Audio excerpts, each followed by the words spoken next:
আলিপুরদুয়ারে সরকারি website hack আর সরকারি ওয়েবসাইটে পাকিস্তানের পতাকা।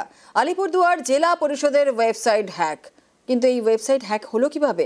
আলিপুরদুয়ারের সরকারি ওয়েবসাইটে হ্যাক। আরও একবার আপনাদের জানাই, সরকারি ওয়েবসাইটে পাকিস্তানের পতাকা।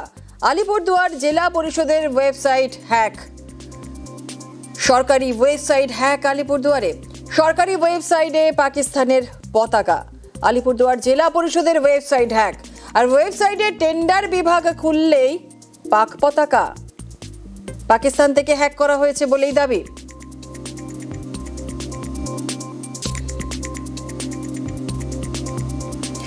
আলিপুরদুয়ারে সরকারি ওয়েবসাইট হ্যাক। সরকারি ওয়েবসাইটে পাকিস্তানের পতাকা। আলিপুরদুয়ার জেলা পরিষদের ওয়েবসাইট হ্যাক।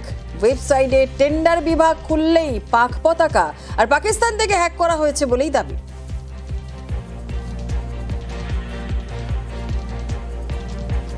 আলিপুরদুয়ার জেলা পরিষদের ওয়েবসাইটে টেন্ডার বিভাগ খুললেই ভেসে উঠছে পাকিস্তানের পতাকা। আলিপুরদুয়ারের সরকারি ওয়েবসাইট হ্যাক।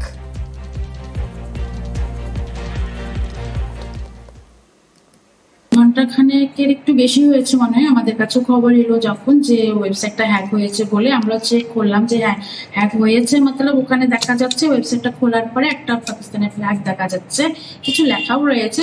তো আমরা সংশ্লিষ্ট ডিপার্টমেন্টকে আমরা জানিয়ে দিয়েছি, অথরিটি আছে, ওনারা দেখছেন ব্যাপারটা কি করা যায়। এমনি আপাতত সেরকম কোনো ক্রিমিনাল অফেন্সের কোনো কিছু নজরে আসেনি।